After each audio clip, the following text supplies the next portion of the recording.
trae a tu mente, qué trae a tu corazón el reflexionar, el cantar, el meditar un poquito acerca del amor de Dios? ¿Qué sentimientos evoca a tu vida, emociones, pero también reflexiones?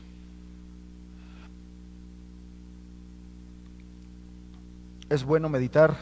La verdad es que la vida, la manera de vivir de nuestros tiempos no ayuda mucho a que podamos nosotros tener tiempos y momentos de reflexión, de pensar en las cosas de la palabra de Dios, de meditar en lo que nos dice la Escritura. Y por eso son valiosos momentos como estos, donde nos quitamos un poquito de los afanes, donde nos quitamos un poquito de todas las actividades y cosas que hacemos que nos afanan. Recuerden ustedes que la advertencia del Señor Jesús respecto de los afanes es que ahogan la palabra.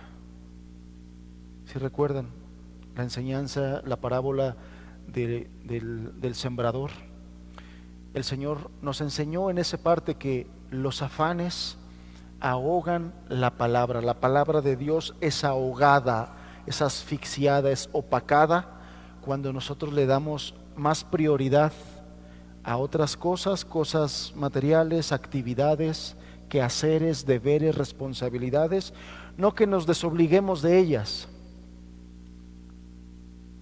pero tenemos que aprender a darle su momento a cada cosa, a cada situación. Y la palabra de Dios es algo que da vida cuando le dedicamos tiempo. Los afanes ahogan esa palabra, nos estorba para meditar, para profundizar. Y precisamente de esta reflexión, de esto de meditar acerca del amor de Dios, acerca del amor expresado por Jesucristo, dando su vida por nosotros los pecadores, es algo de lo cual el Señor Jesús va a comenzar a hablar, o está hablando más bien ya en este capítulo 13 del Evangelio de Juan que venimos estudiando. Todos ustedes recuerdan que ya llevamos un par de semanas estudiando el capítulo 13 del Evangelio de Juan. ¿Me acompañan, por favor? Vamos a continuar estudiando estos versículos del capítulo 13. Inmediatamente después de los versículos, aquellos donde el Señor Jesús da una lección hermosa, preciosa, valiosísima a sus discípulos, donde les enseña acerca del servicio y del amor entre ellos, entre discípulos, entre hermanos, y les enseña a servirse con ese ejemplo de el hebrillo y el manto ceñido a su cintura, y que empezó a lavar los pies de sus discípulos. La Escritura nos relata que viene ese momento triste donde Judas es denunciado por Jesús delante de los demás y denunciado abiertamente, porque uno de ellos le dice: pues muéstranos quién es, y él dice: a quien le dé, quien coma de mi plato, le dé mi pan, ese es. Y bueno, pues abiertamente Judas, que ya tenía el plan malévolo de entregar a Jesús en su corazón y en su mente, come del plato del Señor, se evidencia que él es el traidor, y la palabra dice, la Escritura dice palabras muy serias: Satanás entró dentro de él. Y bueno, todo lo demás ya seguramente lo han leído. Hoy no vamos a detenernos en esa parte. Ya en enseñanzas pasadas, el hermano Alejandro, Dios puso en el corazón del hermano Alejandro predicarnos acerca de esa persona de Judas, un personaje muy particular. Pero dado la temática de estos capítulos, capítulo 13, capítulo 14, 15, 16, de la profundidad de la enseñanza pastoral, es decir, cómo esos capítulos nos muestran a Jesús como aquel buen pastor que él dijo ser, no quise yo detenerme en esos versículos, no quiero detenerme en esos versículos, y por lo tanto nos vamos a pasar hasta el verso 31. Me acompañan en su Biblia, vamos a leer el verso 31, verso 32 y verso 33 del Evangelio, capítulo 13 del Evangelio de Juan. Dice así: Dice así la palabra de Dios. Entonces, cuando hubo salido, dijo Jesús: ahora es glorificado el Hijo del Hombre y Dios es glorificado en él. Quiero aclarar que cuando dice entonces, cuando hubo salido, está hablando precisamente de Judas, ¿no? Leemos el verso 30, desde el 29. Dice: porque algunos pensaban, puesto que Judas tenía la bolsa, que Jesús le decía: compra lo que necesitamos para la fiesta, o que le diese algo a los pobres. Cuando él, Judas, pues hubo tomado el bocado, luego salió y era ya de noche. Entonces, cuando hubo salido, ahí empieza el verso 31, que es el que vamos a estar retomando. Cuando hubo salido Judas, dijo Jesús: ahora es glorificado el Hijo del Hombre y Dios es glorificado en él. Si Dios es glorificado en él, Dios también le glorificará en sí mismo y enseguida le glorificará. Verso 33: hijitos, aún estaré con vosotros un poco, me buscaréis, pero como dije a los judíos, así os digo ahora a vosotros: a donde yo voy, vosotros no podéis ir. Vamos a orar. Padre, apreciamos tu presencia, Señor, porque es lo que le da valor y sentido a todo. Señor, enséñanos, háblanos, muéstranos, Señor, guíanos. Padre, y a cada uno de los que estamos hoy aquí y de los que nos escuchan, dales conforme a su necesidad. Señor, oír tu palabra produce fe. Aumenta nuestra fe, Señor, en tiempos como los que estamos viviendo. Y habla a cada quien conforme a su corazón lo necesita. Te lo pedimos, Padre, en el nombre de Jesús. En el nombre de Jesús. Bien, como siempre lo hemos remarcado y le hemos insistido, animado a que tengamos siempre presente el contexto de lo que estamos leyendo y de lo que estamos hablando. Particularmente estas palabras que acabamos de leer ahorita en estos 3 versículos tienen una particular importancia por el momento en el que lo está diciendo. Vamos a ponernos en contexto, vamos a recordar un poquito. Si me acompañas en tu Biblia al inicio del capítulo 13, nos vamos a dar cuenta que ese momento en el que estaba Jesús con sus discípulos era muy particular. Dice versículo 1: antes de la fiesta de la Pascua, sabiendo Jesús que su hora había llegado para que pasase de este mundo al Padre, como había amado a los suyos que estaban en el mundo, los amó hasta el fin. Y dice el inicio del versículo 2: y cuando cenaban, entonces, imagínense ese momento, están en un lugar apartado, un cuarto alumbrado quizás por la luz de algunas velas de aquel tiempo, están sentados a la mesa. Ya explicaba el hermano Omar hace 8 días cómo eran aquellas celebraciones, qué tipos de mesa, cómo se sentaban. Imagíneselo, a lo mejor ha visto usted algunas imágenes que le traen a su mente cómo eran aquellos tiempos. Están en ese cuarto, está el Señor Jesús y solamente están sus discípulos. Y ya está iniciada una charla. Ya el Señor empezó a hablarles acerca de ese hermoso testimonio que nos enseñaba a través del hermano Omar hace 8 días, donde el Señor empieza a hablar acerca de ese amor fraternal, amor sacrificial, amor de entrega, amor de servicio. El tema general que está abordando aquí el Señor es el amor que Él ha tenido por sus discípulos. Es el amor. El primer versículo, entrando al versículo número 13, el primer versículo nos dice que los amaba y los amó hasta el fin. Ese versículo nos introduce a de qué se va a estar tratando todo ese momento en que ellos permanecían en ese lugar, en ese cuarto, en esa cena, en esa charla. Él les está hablando de su amor. Y el lavarle los pies les estaba diciendo: yo les he amado hasta en las cosas más básicas y más sencillas. Yo, siendo el maestro, he lavado vuestros pies. Siendo yo el maestro, siendo yo el Señor, he lavado vuestros pies. Ya se nos enseñaba que esa actividad, esa costumbre de lavar los pies, generalmente en aquella cultura era llevada a cabo por uno del personal de servidumbre más sencillos de aquella casa. Y por eso dice el Señor: yo, siendo el maestro,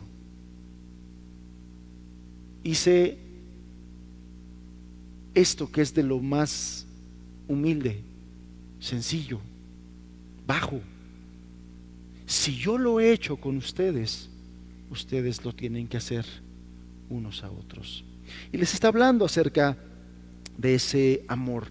En un día muy particular, dice el primer versículo, que era un día era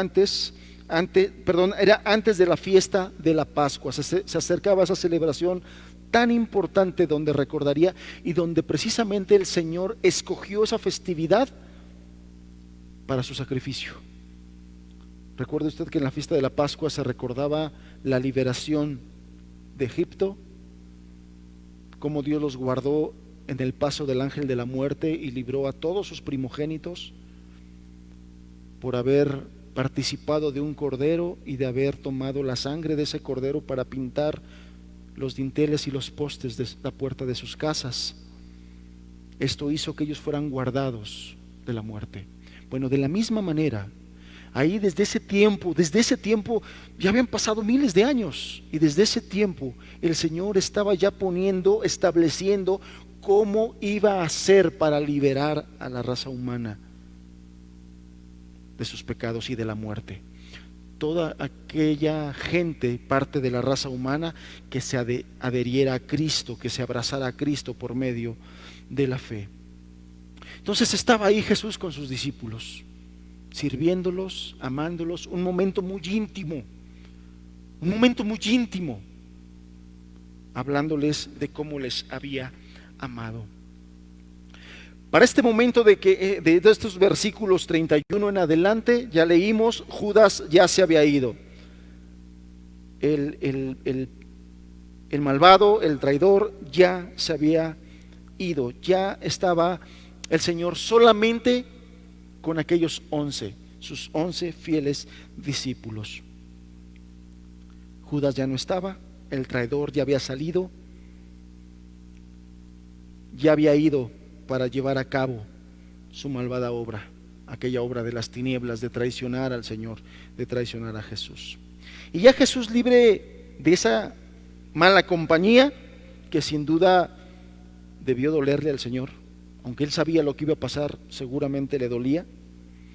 Al hablar con estos discípulos por última vez, porque era la última reunión que el Señor Jesús iba a tener con ellos, al hablar por última vez, iba a hablarles de su pasión, iba a hablarles de su muerte, un sermón que les iba a dar muy conmovedor, que él esperaba que estos discípulos aprendieran. Y yo deseo, y es de todo mi corazón, que de estas palabras nosotros también aprendamos, que de este sermón que el Señor comienza a decir, que evidentemente nosotros no lo vamos a poder abordar en un solo sermón, sino que es digno de que nos detengamos y hagamos pausas para ir entendiendo todo lo que el Señor Jesús quiso decir en este sermón. Pero aquí en estos 3 versículos que acabamos de leer, nos muestra, el Señor va a hablar de cómo la crucifixión glorificó a Dios el Padre, y esa crucifixión glorificó a Dios el Hijo. Esto es muy importante. Leemos otra vez verso 31. Dice, entonces cuando hubo salido, dijo Jesús, ahora es glorificado el Hijo del Hombre y Dios es glorificado en él. Es glorificado el Hijo del Hombre y Dios es glorificado en él. Los dos son glorificados, y a esto llama la atención el Señor Jesús a sus discípulos. A lo mejor los discípulos todavía no entendían muchas cosas, todavía no entendían nada. Es más, todavía no entendían quizá ni lo de Judas. No lo entendían. Para este momento todavía la mente de esos discípulos estaba todavía muy cerrada, no entendían muchas cosas. Y por esa razón el Señor quiere hablarles de lo importante del acontecimiento que venía, para que ellos puedan ir entendiendo acerca de los planes de Dios por la eternidad y para la eternidad. Para muchos iba a ser quizás algo triste la crucifixión, y de cierto lo fue. Más adelante podemos leer, y en otros evangelios se nos ilustra cómo los discípulos lo tomaron como una tragedia. Salieron espantados, salieron despavoridos. Los de Emaús iban ahí ya todos incrédulos. Los discípulos se fueron a encerrar todos temerosos. Muchas cosas no entendían, pero el Señor Jesús insistía en hablarles, insistía en instruirles, insistía en instruirles. Y es que en esta lectura que nosotros hacemos de estos pasajes, cuando nos detenemos, como yo le decía hace rato, que tomamos tiempo para reflexionar en las palabras, es imposible que nosotros no nos demos cuenta de que la crucifixión o la muerte de Jesús era para gloria del Padre y para gloria del mismo, o le glorificó en varios aspectos. Es imposible, si nosotros le dedicamos tiempo, si buscamos la ayuda de Dios, es imposible que no nos demos cuenta. Y de hecho, ese es el propósito del día de hoy, que hoy a través de estos pasajes nos demos cuenta de cómo el Hijo fue glorificado con su crucifixión, porque de aquí en adelante se empieza a hablar ya de eso, porque al otro día, según la narrativa, al siguiente día él iba ya a ser sacrificado. Démonos cuenta a través de esto cómo la muerte del Hijo de Dios fue primeramente para gloria de Él, para gloria del Padre. En estas palabras que Él repite a sus discípulos, es como si Él le dijera estas palabras, lo voy a parafrasear: el momento de mi crucifixión se acerca, mi obra en la tierra ha concluido. Mañana se producirá un acontecimiento que, por muy doloroso que sea para los que me aman, me glorificará a mí y glorificará a mi Padre. Eso es lo que estaba queriendo transmitir el Señor Jesús en estos versículos. Trata de ver más allá de lo que ves, en otras palabras. Entonces Jesús empieza a hablar de su sacrificio, que ese sacrificio es la expresión más alta de amor que Dios ha tenido para con nosotros. Es importante que nosotros entendamos, que nosotros sepamos, que nosotros aprendamos a diferenciar. Fíjese cómo allá afuera hay mucha gente que en su ignorancia, en medio de su ignorancia, ellos valoran a Dios, valoran la presencia de Dios, valoran el poder de Dios, valoran el amor de Dios en términos de si me ayudas, en términos de si me sanas, en términos de si sanas a mi familiar, en términos de si me ayudas con este problema. Si nos damos cuenta de eso, ¿verdad? Como allá afuera la gente, o vaya a ser que hasta acá adentro, de los que estamos acá adentro, cataloguemos el amor de Dios en términos de a ver qué nos da, o a ver cómo nos ayuda, o en qué nos ayuda. Quiero decirle que la expresión más grande de amor de Dios respecto de nosotros, respecto de usted, ya fue dada. Dios el Padre se tomó a su Hijo y lo dio como sacrificio, como un sacrificio para que usted y yo pudiéramos tener la oportunidad del arrepentimiento, de la fe y de la vida nueva. No hay expresión de amor por parte de Dios hacia nosotros más grande que esta. ¿Y cómo somos los seres humanos, no? Aún nosotros los cristianos, el Señor ya nos perdonó, el Señor ya nos rescató el Señor ya nos dio la fe, el Señor ya nos dio el perdón, la salvación y la vida eterna, pero en momentos de problemas, cuando las cosas no nos van tan bien, llegamos a dudar todavía de si Él está con nosotros, si Él nos oye, si Él nos ayuda, si Él nos ama. Hay momentos en la vida del cristiano que podemos inclusive no percibirle, pero el cristianismo y la vida cristiana no se trata de si siento o no siento. El cristianismo y la vida cristiana de tener convicción en lo que dice su palabra, en lo que enseña su palabra, que estemos arraigados y que si Dios dijo, así va a ser. El mundo pasará. Recuerde esto, el mundo pasará, pero su palabra no pasará. Todo esto, amados, todo esto se va a cumplir, se está cumpliendo. Todo se va a cumplir. Y por eso es importante que nosotros tengamos esto. Yo le decía, la expresión más grande de amor dada por Jesús es el sacrificio que hizo en la cruz. La palabra, la escritura dice, nadie tiene mayor amor que este, que ponga la vida por sus amigos. Y el Señor Jesús ya puso su vida, por lo tanto no hay mayor amor que este.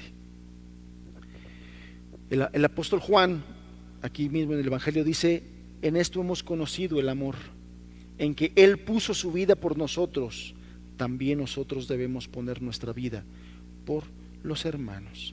Entonces Jesús señaló su crucifixión inminente en términos de la gloria que le va a traer, y va a subrayar esto en esta charla. En estos versículos Él subraya esto: gloria. Va a traer gloria, es para glorificarme. Y aquí Jesús ve en su muerte esa glorificación que va a venir como resultado. Y yo creo que esto nos puede bendecir. A lo mejor, muy probablemente, a mí, les soy honesto, me ayudó a estudiar esto, me ayudó a entender, me ayudó a aprender, y yo creo que de la misma manera le va a bendecir a usted. Ese momento de la crucifixión, de su muerte de Jesús, fue el momento de mayor humillación para Cristo. El momento de mayor humillación. Ya recordará usted, ya tendremos oportunidad de estudiarlo, de verlo, pero ya recordará usted cómo lo trataron, cómo lo golpearon, cómo lo desnudaron, cómo se burlaron de él, cómo hicieron escarnio, aún estando ya moribundo en la cruz, teniendo sed, expresando su sed, le dieron vinagre, cómo se repartían y echaban suertes por sus vestidos, cómo se burlaban diciendo, no que tú eras hijo de Dios, pues si eres hijo de Dios, bájate, pudiste salvar a otros y a ti mismo no te puedes salvar. Eran expresiones de burla, se estaban burlando de él. En el momento de su muerte era la peor humillación, el momento de mayor humillación de Cristo. Pero más allá de lo que nuestra mente puede captar, era el momento de mayor gloria para Cristo. Y ahorita lo vamos a ver por qué. Todo el ministerio de Cristo, todo lo que apuntan los evangelios, el evangelio de Mateo, el evangelio de Lucas, el de Marcos y el de Juan, todos los evangelios que describen la vida de Cristo, apuntaba precisamente a la cruz, a ese momento de humillación. Todo apuntaba a eso. ¿Por qué apuntaba todo a eso desde un principio? Porque desde un principio ya era un plan que el Señor tenía, el plan trazado, el plan perfecto de Dios, trazado desde antes de la fundación del mundo. Ese plan perfecto ya estaba trazado. Por eso es que toda la narrativa de los evangelios apunta a la cruz. Y este momento que estamos leyendo y que vamos llegando y que vamos cruzando aquí en la lectura y en el estudio del Evangelio de Juan, es el momento cúspide de la vida del Señor, de acuerdo a la voluntad perfecta del Padre. Todo estaba perfectamente planeado, todo estaba perfectamente trazado, y esto es importante que nosotros lo sepamos. No fue una tragedia lo que le sucedió a Jesús. Él accedió voluntariamente al plan perfecto del Padre, porque era un plan perfecto para redimir, para salvar, para liberar. Y así entonces, con la cruz ya a unas pocas horas, los pensamientos de Jesús toman un giro a la plenitud de la gloria que le esperaba en la presencia del Padre. Se olvida de los fariseos, se olvida de los judíos que le perseguían y le rechazaban, se olvidó de todos los que le menospreciaban, se olvidó de todo lo que él había pasado y vivido en esa tierra. Su mente estaba ya en ese momento enfocada en un punto: la gloria que le esperaba del lado de su Padre. Otra vez, esa gloria que él disfrutaba antes de que viniera a esta tierra, esa gloria que él, amados, muchas cosas se nos hacen difícil entenderlas porque no imaginamos, porque no tenemos conciencia, porque quizás no somos ni siquiera capaces de entender la gloria que Jesús vivía al lado de su Padre. Antes de venir Jesús a vivir a esta tierra polvosa, pero más allá del polvo natural del piso y de la tierra, antes de venir el Señor a vivir a esta tierra llena de maldad y de pecado, de seres humanos egoístas, porque eso fue con lo que se encontró. Desde el primer día en que el Señor Jesús llegó a esta tierra, se encontró con la podredumbre de sociedad hecha por causa del pecado en el corazón de las personas. El primer día, quizás recordará usted si ha leído los evangelios, todo lo despreciaron. Ni siquiera pudo encontrar un lugar donde nacer. Tuvo que nacer en un establo, en un pesebre. Desde el primer día en que el Señor Jesús llegó a esta tierra, se encontró con la maldad del ser humano, con el egoísmo, con el orgullo, con la arrogancia del ser humano.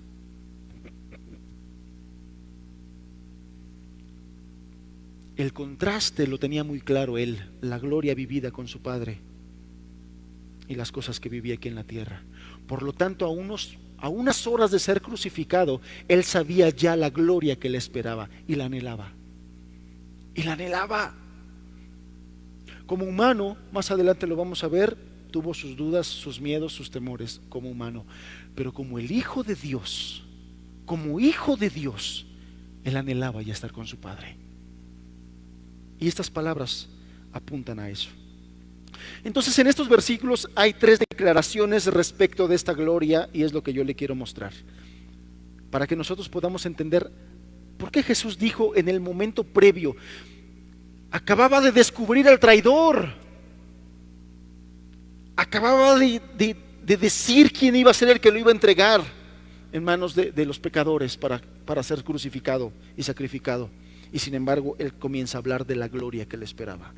3 puntos. La primera declaración, dice el versículo 31, ahora es glorificado el Hijo del Hombre. La primera parte del verso 31 dice: ahora es glorificado el Hijo del Hombre. Y aquí se refiere a su muerte en la cruz el día siguiente. Su muerte en la cruz le iba a glorificar. Sí, evidentemente la cruz parecía una derrota. Es más, los judíos, sus enemigos, los fariseos, el sumo sacerdote, en ese momento pensaron que estaban derrotando a Jesús cuando lo vieron en la cruz. La cruz parecía una derrota. La cruz parecía un momento o el momento más vergonzoso para Jesús. Así los ojos humanos llenos de pecado, así lo veían. Pero aún así, a través de esa cruz donde el Señor dio su vida por todos los pecadores, la gloria de Cristo se mostró. Y se mostró de estas maneras, con mucha claridad. Entonces quiero, como primer punto, que nosotros entendamos en nuestra mente: la cruz le dio gloria a Cristo, o Jesús recibió gloria por medio de la cruz de estas maneras. Primera manera en que Jesús recibió gloria a través de su muerte en la cruz. Su muerte, esa muerte vergonzosa para muchas personas, que parecía vergonzosa, esa muerte de Jesús en la cruz, escuche bien lo que le digo, obtuvo la salvación para muchos pecadores, porque satisfizo la justicia divina para todos los que creerían en Él. Si usted ha leído la Escritura, usted sabrá que la paga del pecado es muerte. El decreto de la ley de Dios es: la paga del pecado es muerte. En otras palabras, todas aquellas personas que hemos pecado, lo único que nos espera es la condenación. Cuando dice muerte, no solamente habla de la muerte física, también habla de la muerte eterna, más bien habla de la muerte eterna, porque aún los cristianos que hemos sido perdonados de nuestros pecados, también veremos la muerte física, pero ya no es una derrota para nosotros, ya es un paso glorioso. En otra ocasión lo veremos. Pero entonces yo le decía, ¿por qué el sacrificio de Jesús en la cruz le glorifica?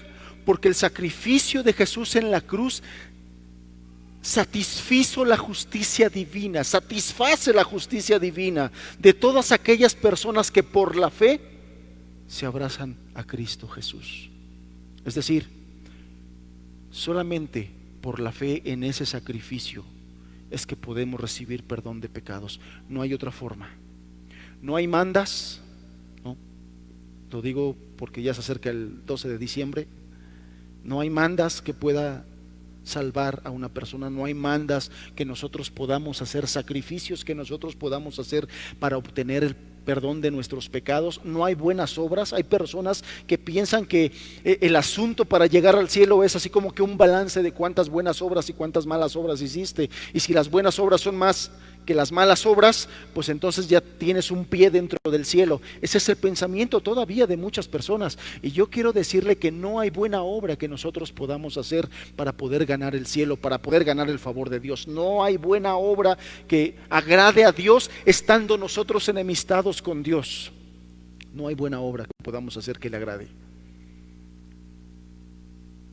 Por eso es que el sacrificio de Jesús le glorifica tanto, porque es la única forma en que pueda ser satisfecha la justicia de Dios. Es la única forma. No hay. El apóstol Pablo escribió a los colosenses de esta manera: que Dios anuló el acta de los decretos que había contra nosotros, que nos era contraria, quitándonos de en medio y clavándola en la cruz. La única forma. Note cómo el apóstol Pablo ya en Colosenses 2, le estoy citando Colosenses 2 verso 14. En Colosenses 2 verso 14 dice que hay un acta de decretos que nos es contraria.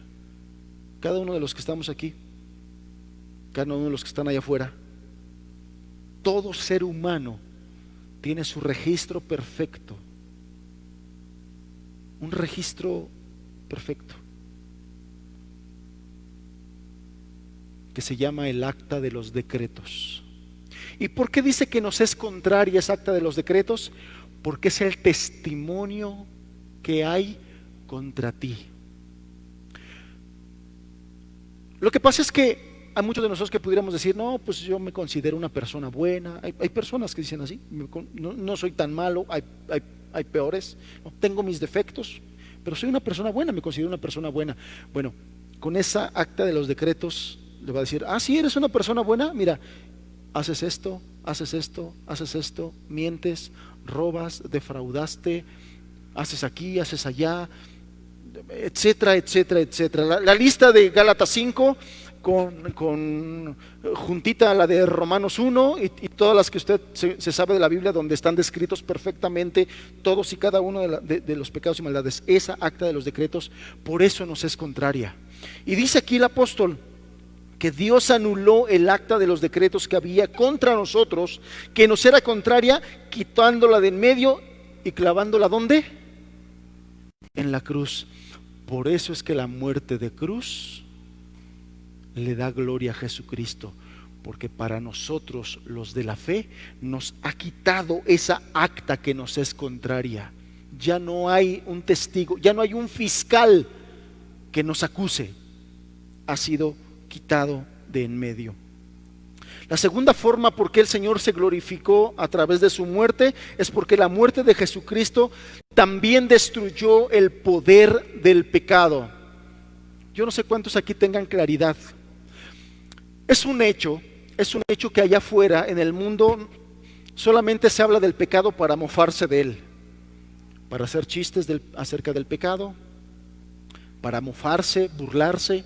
Es un hecho que allá afuera el término pecado, generalmente la gente sin Dios o en los círculos sociales no se utiliza para hablar de él de forma seria, como la Biblia habla de él de forma seria. La Biblia dice que la única causa por la cual usted está separada de Dios es el pecado. La Biblia dice que la única causa por la cual usted no puede entrar al cielo e irá a la condenación eterna es el pecado. La Biblia le da un sentido muy importante y de mucho peso al pecado. No hay razón para que la gente se pierda en el infierno sino por el pecado. No hay razón para que Dios esté separada de una persona sino por el pecado. La única razón es el pecado. Sin embargo, allá afuera el término pecado solamente se utiliza para hacer chistes de él, ¿no? Para burlarse de eso. Bueno, quiero decirle que eso de lo que se burlan y de lo que se mofan, el pecado tiene poder. El pecado tiene poder. Tiene poder para esclavizar. Y es uno de sus poderes más grandes. El pecado es esclavizante. Por eso es que cuando una persona se acostumbra a cometer uno u otro, o cualquier tipo de pecado, o varios pecados, el pecado lo va haciendo esclavo. El pecado es altamente adictivo, y unos más que otros. Todos son muy adictivos, pero dentro de esos muy adictivos hay otros todavía mucho más adictivos. La fornicación, la pornografía, son pecados sumamente adictivos donde las personas batallan mucho para ser libres.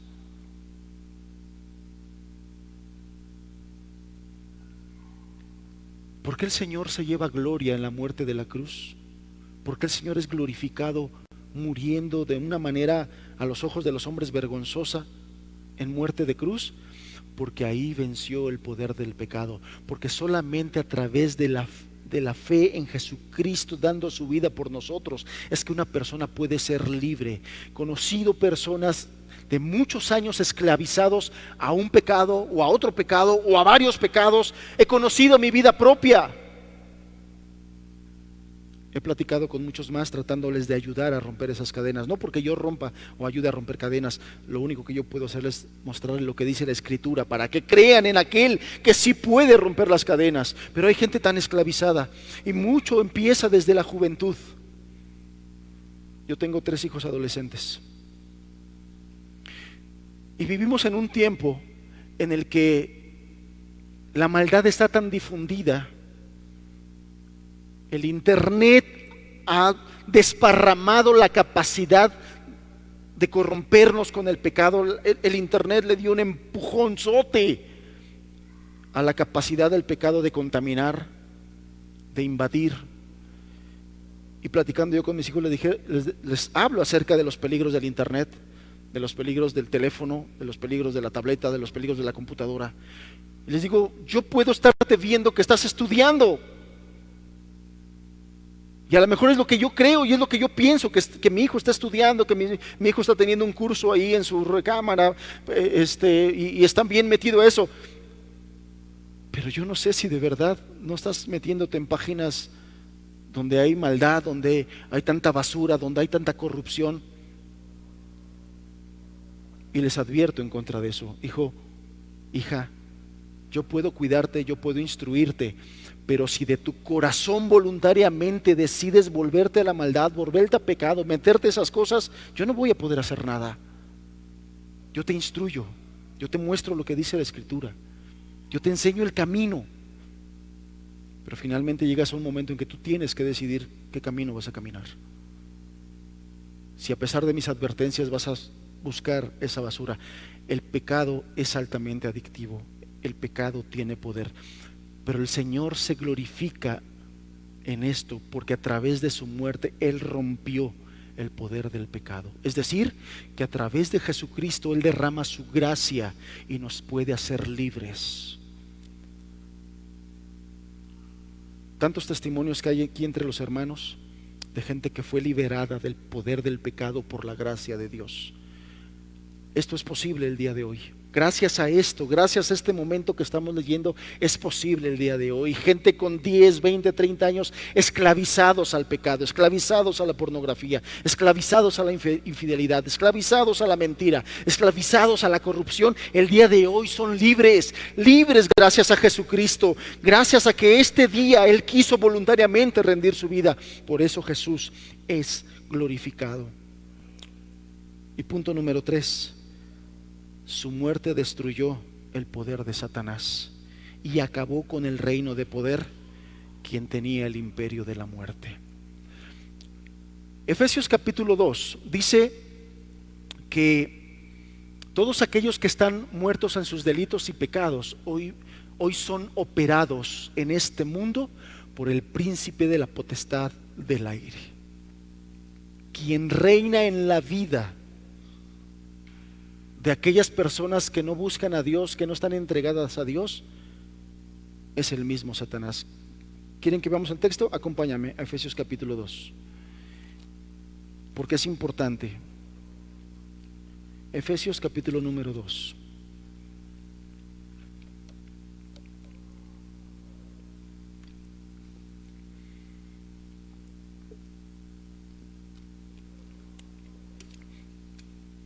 Qué peligroso es vivir sueltos de la mano de Dios. Qué peligroso es vivir alejados de Dios. Qué peligroso y temerario es vivir sin Dios. Fíjese, vamos a leerlo desde el verso 1. Efesios 2, verso 1 dice: y Él os dio vida a vosotros cuando estabais muertos en vuestros delitos y pecados, en los cuales anduvisteis en otro tiempo, siguiendo la corriente de este mundo, conforme al príncipe de la potestad del aire, que es un término que aquí el apóstol Pablo le está dando para referirse al diablo y Satanás. Conforme al príncipe de la potestad del aire, el espíritu que ahora opera en los hijos ¿de qué? De desobediencia. ¿Quiénes son los hijos de desobediencia? Todas aquellas personas que viven en desobediencia a Dios. Aquí el apóstol Pablo les llama hijos de desobediencia. Más adelante, en el versículo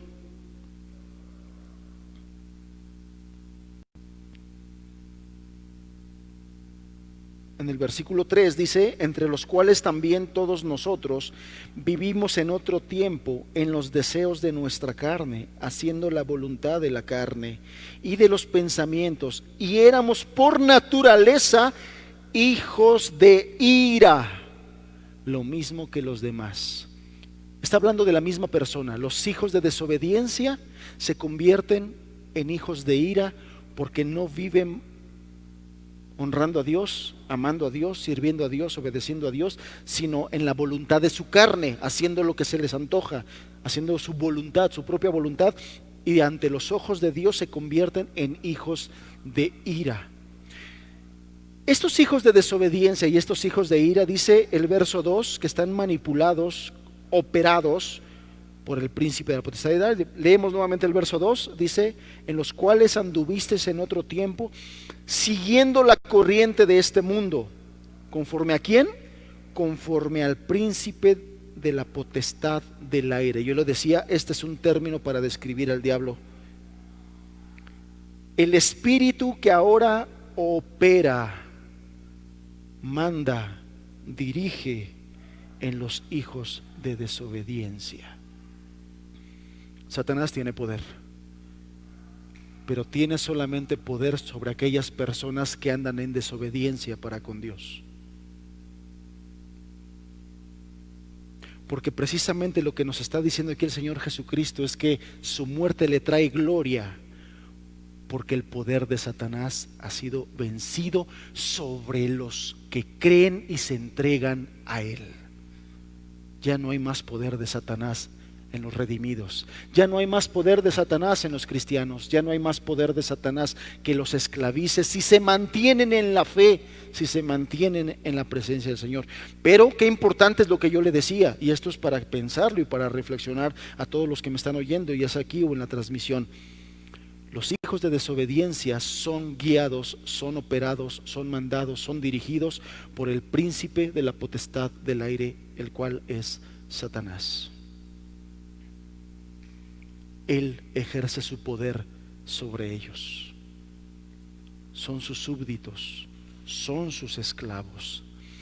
Por eso es tan gloriosa esta declaración de Jesucristo, porque a muchas personas que hemos vivido bajo esa esclavitud, bajo ese gobierno del diablo, muchas personas que hemos vivido en eso, el día de hoy podemos levantar nuestras manos limpias, no limpiadas por nosotros ni por nuestras buenas obras, sino limpiadas por Él, liberadas por Él. Y nosotros podemos decir que fue lo único que sucedió. El cambio que se suscitó en nosotros fue gracias al sacrificio de Jesús. Solamente gracias al sacrificio de Jesús. Entonces fíjese, ¿por qué es glorioso? ¿Por qué en el verso 31 dice: ahora es glorificado el Hijo del Hombre? ¿Por qué es glorificado el Hijo del Hombre? Resumo: porque la muerte del Hijo del Hombre satisfizo la justicia divina, dándonos oportunidad a muchas personas de ser libres de la ira venidera, libres de la condenación eterna.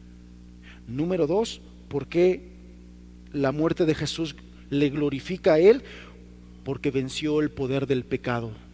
Porque las personas a través de la fe pueden ser libres del poder del pecado que los domina, que los gobierna. Y número 3, porque a través de la fe en Jesucristo, que dio su vida en la cruz, la gente puede ser libre del poder de Satanás, de la esclavitud de Satanás. Satanás no tiene más poder sobre los hijos de Dios. Y nosotros podemos decir: gloria a su nombre.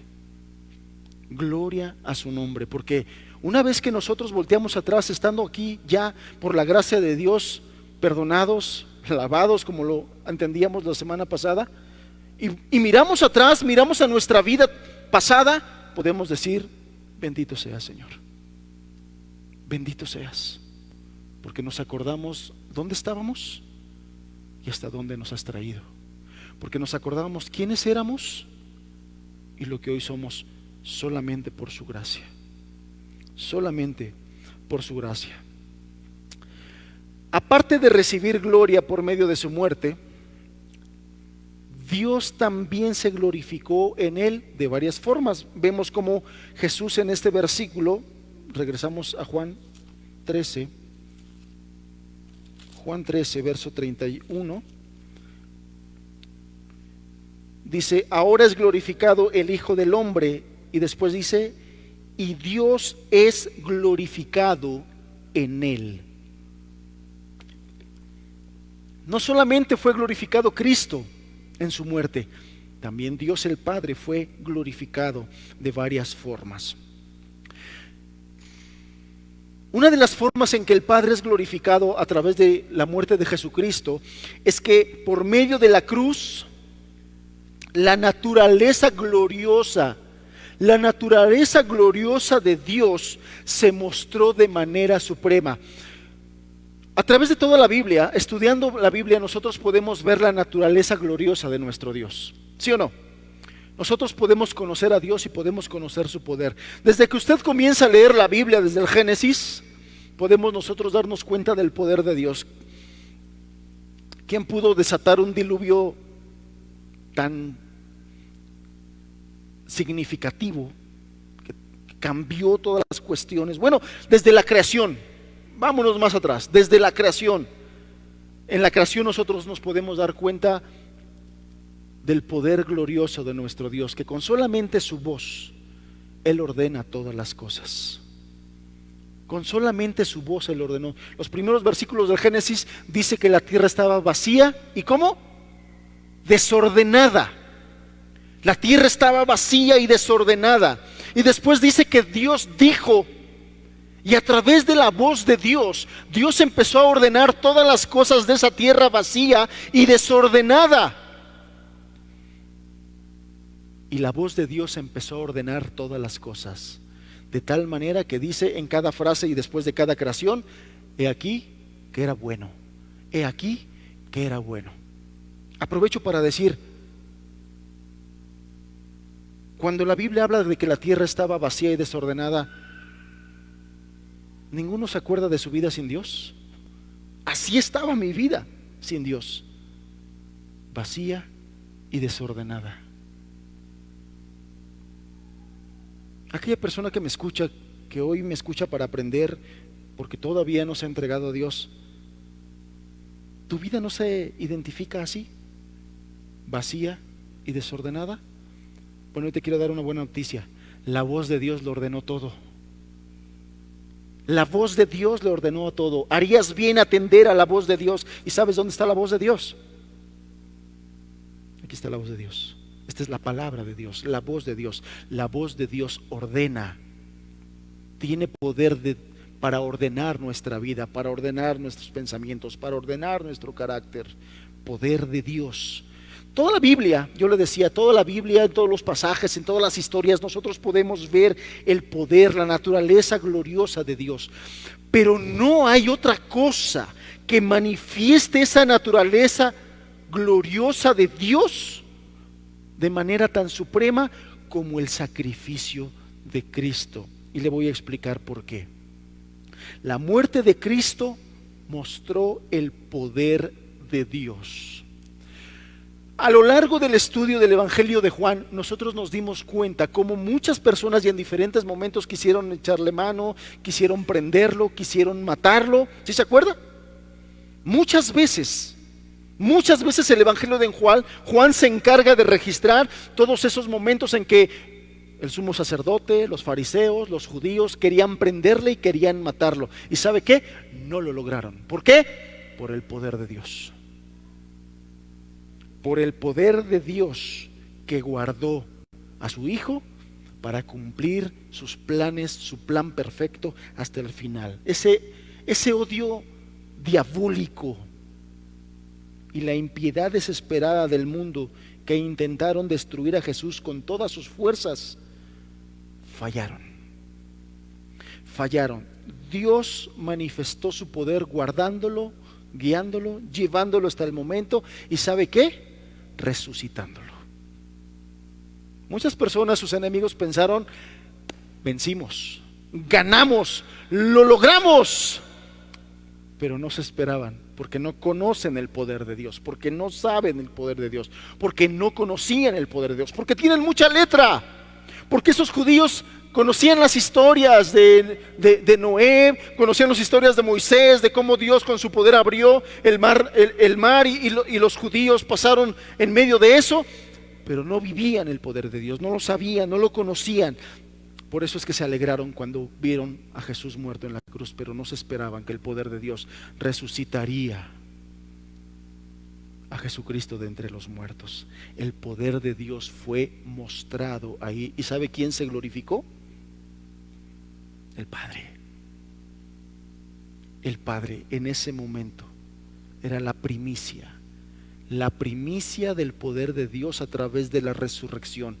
Y dice la Escritura que todos los que tenemos fe en Jesucristo, de la misma manera, ese poder que resucitó a Jesús nos resucitará a nosotros en el día postrero. Por eso es que podíamos cantar hoy con confianza que Él nos guardará hasta el fin. Las promesas de Dios, amados, no tienen fecha de caducidad.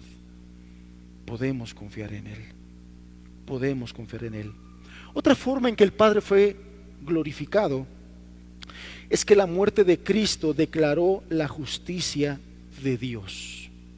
Que no se nos olvide, Dios es amor, Dios es bueno, pero Dios es justo. Y Él antes de todo ello había declarado: la paga del pecado es muerte. Y está vigente al día de hoy. La paga del pecado es muerte. Si el Señor Jesús no hubiera ido a la cruz a morir por nosotros, en vano nos estamos reuniendo el día de hoy, en vano nos estaríamos congregando, porque no habría oportunidad. Lo único que pudo satisfacer la justicia de Dios expresada en ese mandato, la paga del pecado es muerte, expresada en esa ley, fue el sacrificio de Cristo. Fue el único que pudo suplir, que pudo saciar esa justicia santa, esa justicia divina. Todos lo sabemos, la pena por la violación de los pecadores a su ley santa debía pagarse. Todos nosotros éramos culpables delante de Dios y alguien debía morir por eso. Por nuestros pecados, alguien debía morir. El único, adecuado, capacitado, perfecto para poder hacerlo, era Jesucristo. Era Jesucristo. Por tanto, el Señor hizo recaer sobre él la maldad de todos nosotros. Jesucristo llevó la maldad de cada uno de nosotros. A él se le cargó tus pecados y los míos. Dios solo podía ser justo, y el que justifica al que es de la fe por Jesús, como lo dice Pablo, a través del sacrificio de su Hijo. ¿Y sabe qué? Al hacer el Señor este plan perfecto, haciendo cumplir su ley, la paga del pecado es muerte. Alguien tiene que morir por causa del pecado, de su pecado y del mío. Alguien tiene que morir por eso. Entregó a su Hijo y ¿sabe qué? Guardó su ley y además nos dio la oportunidad de ser salvos a usted y a mí. Si no hubiese sido así, usted y yo hoy estaríamos bien perdidos y bien condenados. Y tercer punto, la muerte de Cristo reveló la santidad de Dios. La muerte de Cristo reveló la santidad de Dios.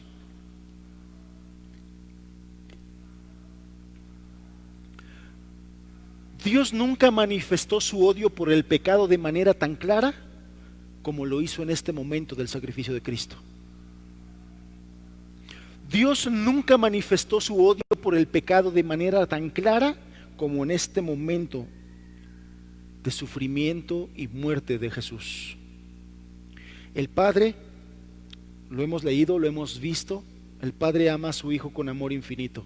¿Cuántas veces aquellas personas que estaban alrededor de Jesús oyeron una voz del cielo que decía: este es mi Hijo amado, este es mi Hijo amado? Dios dio testimonio del amor que tenía por su Hijo. Este es mi Hijo amado, a este mi Hijo yo lo amo mucho. Y sin embargo, ¿sabe qué pasó? A ese Hijo amado Dios le cargó todos y cada uno de los pecados nuestros. Sus pecados y los míos le fueron cargados al inocente, al que nunca pecó, al amado del Padre. Sus pecados, sus transgresiones y las mías le fueron cargadas a Él. Esto habla mucho del gran amor que tiene el Padre, no solamente por Cristo, sino por cada uno de sus hijos. Fue capaz de cargarle la maldad y el pecado de los seres humanos a aquel que ama tanto, y nosotros no podemos negar que ese es un acto de amor muy grande. El que haya dado al justo por los injustos. Nosotros somos culpables, nosotros sí pecamos. Nosotros le fallamos a Dios, nosotros nos apartamos de Él, nosotros hicimos lo que quisimos, nosotros vivimos como quisimos, nosotros hacemos lo que queremos. Y todo eso el Señor se lo cargó a su amado, con tal de darnos una oportunidad, con tal de darnos perdón, con tal de darnos salvación. Eso habla mucho del amor de Dios. ¿Y sabe qué? Por eso yo le decía ahorita que estábamos en adoración, ¿Hay algo que el Señor te haya hecho y te haya bendecido en grande manera? Acuérdate, tráelo a tu mente, tráelo a tu corazón y adórale, porque Él no tenía por qué hacerlo. Él no tenía por qué darnos la oportunidad que nos dio. Es más, Él no tenía por qué haber tomado a su Hijo y sacrificarlo como lo hizo por culpa de nosotros. No tenía por qué hacerlo. Y sin embargo lo hizo. Y sin embargo lo hizo. Dios es tan santo que no puede estar donde está el pecado. Dios es muy santo. Leemos a Isaías en el capítulo 6, a Isaías repitiendo y postrado en el piso, diciendo, teniendo una visión celestial, escuchando a los ángeles diciendo, santo, santo, santo es el Señor. Dios es muy santo. Él no puede estar donde está el pecado y la maldad. Y esa cosa tan inmunda para Él la tomó de cada uno de nosotros y se la puso a su Hijo. Esa fue la causa y la razón de los gritos agónicos de Jesús cuando estaba en la cruz. ¿Usted recuerda esos gritos de Jesús cuando estaba en la cruz? Dirigiéndose al Padre diciéndole, Elí, Elí, Padre mío, ¿por qué me has desamparado?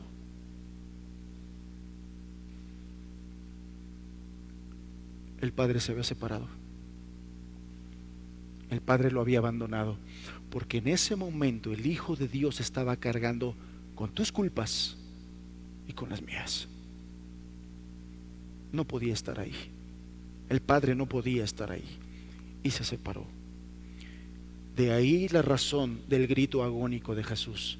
Dios mío, ¿por qué me has desamparado? ¿Por qué me has desamparado? Punto número 4 de cómo la muerte de Cristo glorifica al Padre. Esto nos habla del carácter de Dios. Yo espero estar siendo capaz de transmitirle esto para que usted se dé cuenta y aprenda del carácter de Dios. Yo estoy seguro que usted, que es padre, no lo haría. Usted no tomaría a su hija pequeña, a su hijo pequeño, no lo tomaría y lo entregaría a cambio del peor de los delincuentes.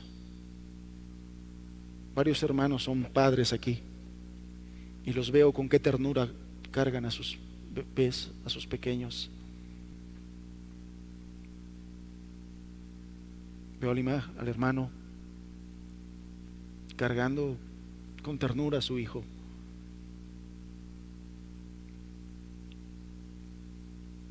¿Lo darías a tu hijo, al que tienes ahorita en tus brazos, a cambio del peor de los delincuentes de allá afuera? No lo haríamos. Y sin embargo el Padre tomó a su Hijo, que es más santo que tu hijo y que mi hija, tomó a su Hijo, que es más perfecto que tu hijo y que el mío, y lo dio por gente mucho peor, para darle una oportunidad a esa persona.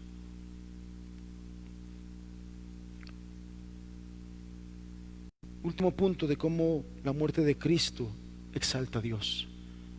La muerte de Cristo glorifica a Dios porque expresa la fidelidad de Dios. La muerte de Cristo expresa la fidelidad permanente, eterna de Dios. Dios es fiel. Y la muerte de Cristo confirma y sella que Dios es fiel.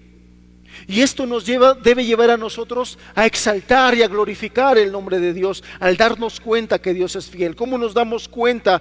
A través del sacrificio de Jesús que Dios es fiel, porque Dios prometió desde el principio de los tiempos un Salvador para la humanidad. Desde el mismo momento en que Adán y Eva pecaron, desde ese momento de la desobediencia de ellos, Él prometió un Salvador para la humanidad. Y ese día en que Cristo subió a la cruz y dio su vida en la cruz, ese día se estaba cumpliendo la promesa que Dios había dado muchísimos años atrás. ¿Qué crees? Que a través de los años, y a pesar de los años, y de muchos años, miles de años, a Dios no se le olvidó su promesa. A Dios no se le olvidó su promesa. La muerte de Cristo confirmó la fidelidad de Dios. Y si no se le olvidó cumplir una promesa que Él había dado miles de años antes, ¿se te olvidará la promesa o se le olvidará la promesa que te dio a ti hace 5 años? ¿Hace 10 años?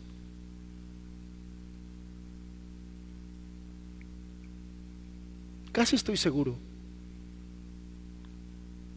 que a varios de mis hermanos y hermanas, como a mí, el día en que el Señor nos salvó, nos prometió que nos llevaría hasta el fin y que no nos dejaría solos.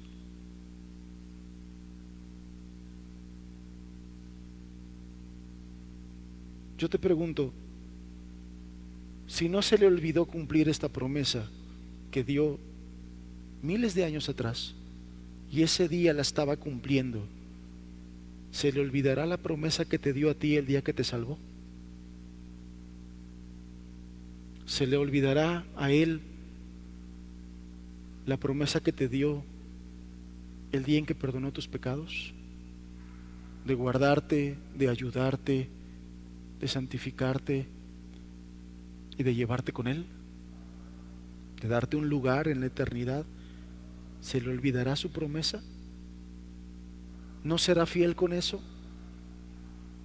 ¿Se le olvidará la promesa de que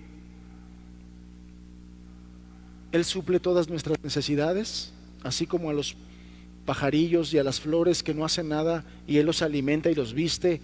¿Se le olvidará su promesa de que Él así hace con nosotros?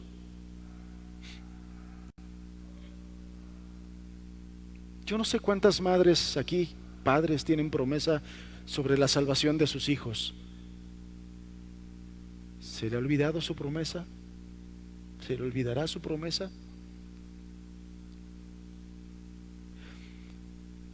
El sacrificio de Jesús nos hace mirar que aunque pasen 1000 años, Dios no se olvida de sus promesas. Desde el día en que Adán y Eva fallaron, prometió un Salvador, y ese día estaba dando un Salvador.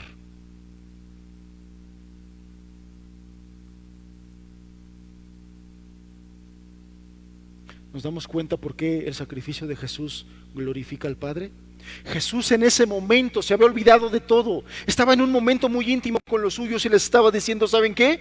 Viene un momento, viene un evento sumamente importante, y en ese evento sumamente importante seré glorificado, y además será glorificado mi Padre.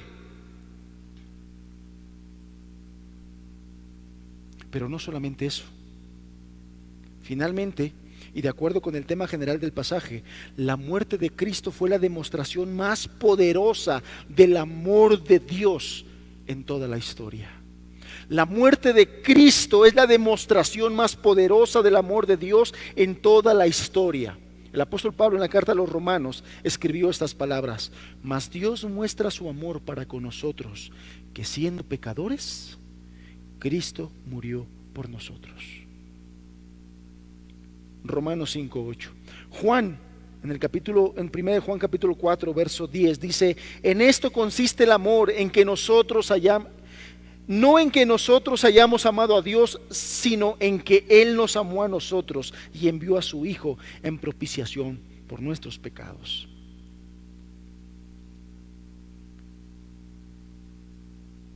Aquí vemos nosotros la demostración más grande del amor de Dios. Que no haya duda, no dejes lugar a la duda. El Señor nos ama, amados hermanos. No importa qué estés pasando, No importa qué estés viviendo, a Él no se le olvidan sus promesas. Ya lo vimos. Y cuando dio a Jesucristo para ser sacrificado en la cruz, nos estaba enviando el mensaje más grande de su amor. Te amo. Te amo y no quiero que te pierdas. Te amo y quiero que estés conmigo en la eternidad. Te amo y te amo tanto que no estoy dispuesto a dejarte ahí esclavizado de tus pecados. Mandaré al Consolador. Mandaré a aquel que te convenza de pecado, de juicio, de justicia. Te convencerá de tu mal camino. Te ayudará a cambiar tus caminos y te ayudará a caminar en el camino que yo te enseñaré. Te amo tanto como para dejarte en tus pecados. Te amo tanto como para dejarte que vivas esa vida disoluta. Es la muestra más grande de su amor.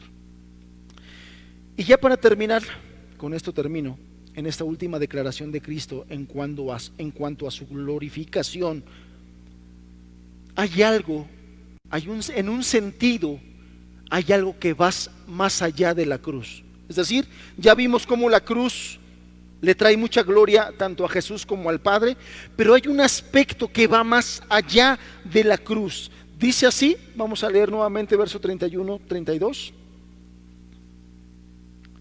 Verso 32 dice: si Dios es glorificado en él, Dios también le glorificará en sí mismo, y enseguida le glorificará. Para ayudarme, para apoyarme a explicar este texto, quiero citarles lo que dijo el apóstol Pablo en Filipenses 2, verso 9. Pablo tenía en mente este aspecto de la gloria de Dios cuando él escribió a los filipenses esto: por lo cual Dios también lo exaltó hasta lo sumo y le dio un nombre que es sobre todo nombre. El apóstol Pablo está diciendo estas palabras: Dios también lo exaltó hasta lo sumo y le dio un nombre que es sobre todo nombre. Es a esto a lo que se estaba refiriendo el Señor Jesús. O más bien, Pablo está tomando las palabras de Jesús y las está parafraseando, las está diciendo de otra forma o de otra manera. Lo que Jesús estaba diciendo en estas últimas palabras es de la gloria que le esperaba después de que él muriera y resucitara y fuera levantado por el Padre. Él anhelaba estar con su Padre. Él quería regresar a esa gloria que tenía con el Padre antes de venir a este mundo. Él quería estar ya con Él. Él quería estar con su Padre. Y Él sabía que esto vendría, que el Señor le glorificaría. Hace un par de semanas hablamos un poquito acerca de la glorificación de Cristo. El Señor Jesús fue recibido en gloria después de su resurrección como un gran libertador, como un gran salvador. Había cumplido la misión. Había sido fiel al Padre, había obedecido al Padre y en los cielos fue recibido con gran gloria, con gran regocijo. ¿Por qué? Porque había vencido el poder del pecado, porque habías vencido el poder de Satanás y porque ahora la raza humana a través de la fe en Jesús tenía una oportunidad de ser libre, una oportunidad de tener vida. Recuerde usted, lo leímos ahorita en Efesios capítulo 2 verso 1. Sin Jesús, sin Dios, estamos muertos en nuestros delitos y pecados. Estamos muertos. Jesús muriendo y resucitando fue recibido en el cielo como libertador, como el salvador de aquellos que por la fe podemos tener nuevamente vida. Dios puede transmitirnos vida espiritual a todos aquellos que estábamos muertos en nuestros delitos y pecados. Eso es muy glorioso. Eso le lleva mucha gloria al Hijo, eso le lleva mucha gloria al Padre. Pero bueno, el versículo, en las palabras que estamos leyendo aquí en el verso 32, Jesús estaba anhelando regresar a la gloria del Padre. Jesús quería estar ya con el Padre. Por eso es que en este momento Él estaba muy contento con sus discípulos. Él estaba hablando a sus discípulos, les decía: voy a ser glorificado y mi Padre va a ser muy glorificado. Estaba hablando de su muerte. Lo iban a matar. Por supuesto que Jesús sabía lo que le venía ya en unos momentos. Y Él estaba hablando de su glorificación. Porque Él miraba más allá. Porque Él miraba más allá. Y porque además decía, regresaré al lado de mi Padre en aquella gloria que tenía con Él desde el principio de los tiempos. Él podía decir que el Padre enseguida le glorificaría, porque su resurrección y su ascensión seguirían poquito tiempo después. El libro de los Hechos, en su primer capítulo, nos ilustra cómo el Señor es tomado y llevado al cielo. Y también nos es prometido, este mismo Jesús, así como le has visto subir, así mismo regresará. La Escritura nos enseña que Jesús se sentó a la diestra del trono de Dios. Él ahorita está sentado a la diestra del trono de Dios. No está en una cruz, no está clavado. Él resucitó con poder y fue llevado al cielo y se sentó a la diestra del trono de Dios. Cada que ores, hermano, cada que ores, hermana, y cada que le pidas algo al Señor en el nombre de Jesús, acuérdate de esto: el Hijo de Dios está sentado a la diestra del trono de Dios, en el lugar de mayor autoridad. Por eso sus palabras cuando se despidió de sus discípulos fueron: toda potestad me ha sido dada en los cielos y en la tierra. Toda potestad, todo poder, toda autoridad me ha sido dada en los cielos y en la tierra.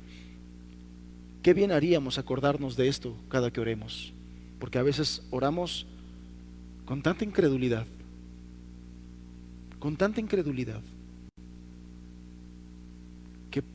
que pareciera ser que ya perdimos la batalla antes de lucharla.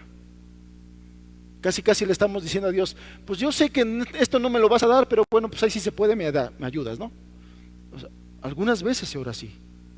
Acordémonos de esto cada que oremos, cada que pidamos a Dios. Recordamos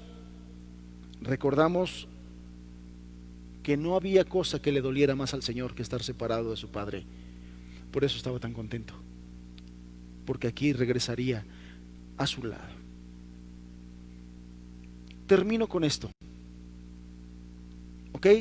Qué bien, qué bonito que entendemos que Jesús fue glorificado en su muerte, que el Padre fue glorificado en su muerte y que Él iba a ser glorificado después de su resurrección. Nos ayuda a entender eso. Pero ¿qué implica para nosotros? ¿Qué implica para usted? ¿Qué implica para mí? ¿Qué implica para esta iglesia? ¿Qué implica que la muerte de Jesús satisfizo las exigencias del Padre?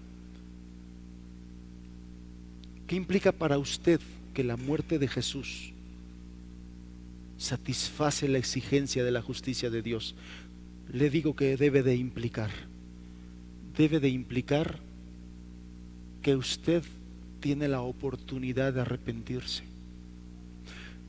Lo dije hace un rato, si Jesús no hubiera muerto, no habría oportunidad para nosotros. Solamente tendríamos que esperar nuestra muerte física y después la muerte eterna, en condenación. Gracias al sacrificio de Jesús ha sido satisfecha la justicia de Dios. Por lo tanto, a través de la fe, usted tiene oportunidad de arrepentimiento y de ponerse a cuentas con Dios, para que Dios le perdone y le justifique. Sea usted declarado por el Padre justo solamente a través de la fe en Jesús. Solamente a través de la fe en Jesús. No hay otra forma, no hay otra manera, no hay otro medio. ¿Qué implica entonces que entendamos nosotros que el sacrificio de Jesús ha dejado satisfecha la justicia divina? Que usted hoy tiene la oportunidad de arrepentirse. Que usted hoy tiene la oportunidad de arrepentirse, de ponerse a cuentas con Dios. Pero también tiene una contraparte. Sabiendo esto, que usted hoy puede ir delante de Dios a ponerse a cuentas con Él, a pedirle perdón, para que Dios le perdone a través de Jesucristo. Pero sabiendo eso no lo hace, ahora ya lo hace con conocimiento. ¿Qué más implica? ¿Qué implica el hecho de que a través de la muerte de Jesús, Él venció el poder del pecado en nosotros. Lo que yo le decía, si al día de hoy usted ha vivido esclavizado o esclavizada de algún pecado, usted sabe cuál es el pecado que le esclaviza. Usted sabe cuál es el pecado en el que usted vive esclavizado, usted lo sabe. Bueno, hoy le quiero decir a través de esto que leímos, que Jesús venció eso y rompió con el poder del pecado, de tal forma que a través del nombre de Jesús y por la fe en Jesucristo, usted puede ser libre. Usted puede ser libre del poder del pecado, usted puede ser libre del poder de Satanás, usted puede ser hoy libre y poder ser llamado hijo de Dios y poder vivir una vida diferente y poder vivir una vida en libertad a causa del pecado, ya no ser esclavo más. Esto se llaman buenas noticias. Esto es el Evangelio.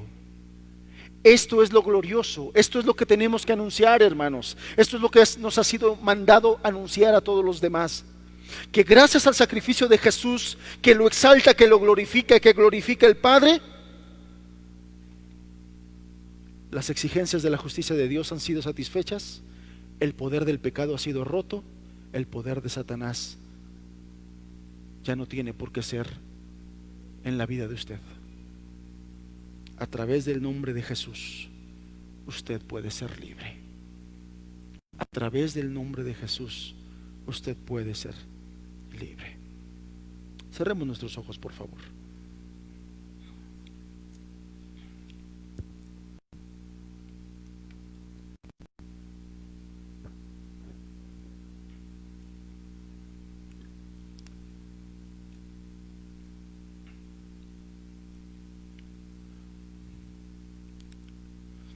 Surge una pregunta necesaria, importante, relevante para este momento.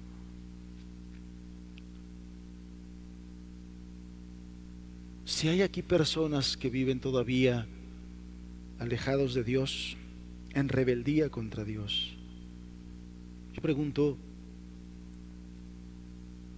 ¿por qué vivir más así si hay un Salvador? Un glorioso Salvador como el que nos acaba de describir la Escritura. ¿Por qué morir si hay perdón? ¿Por qué arrastrarnos tras el pecado si hoy podemos ser libres de eso?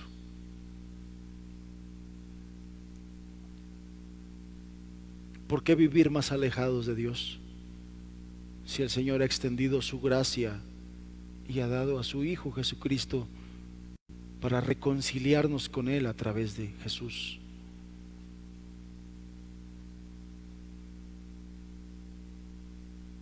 Porque habiendo una oportunidad como esta, seguir despreciándola.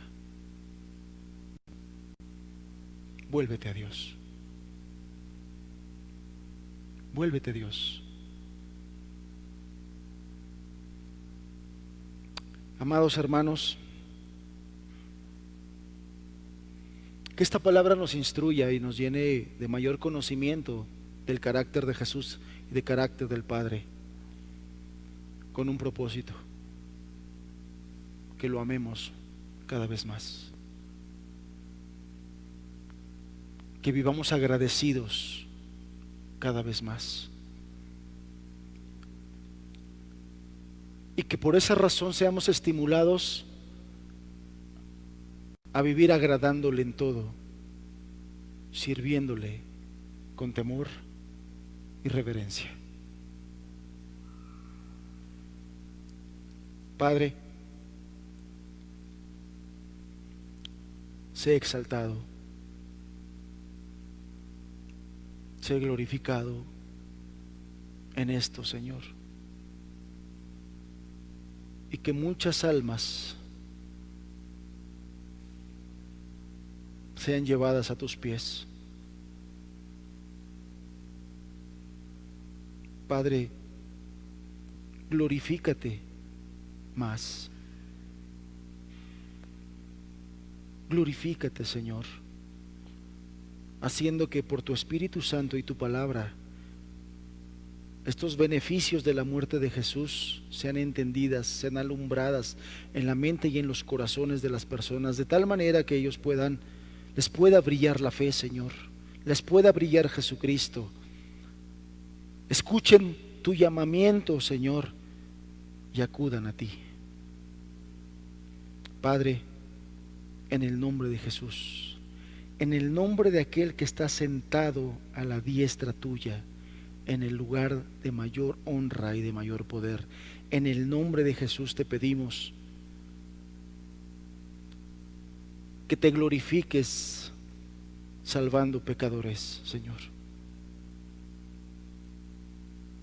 Sálvalos en el nombre de Jesús. Amén. Amén.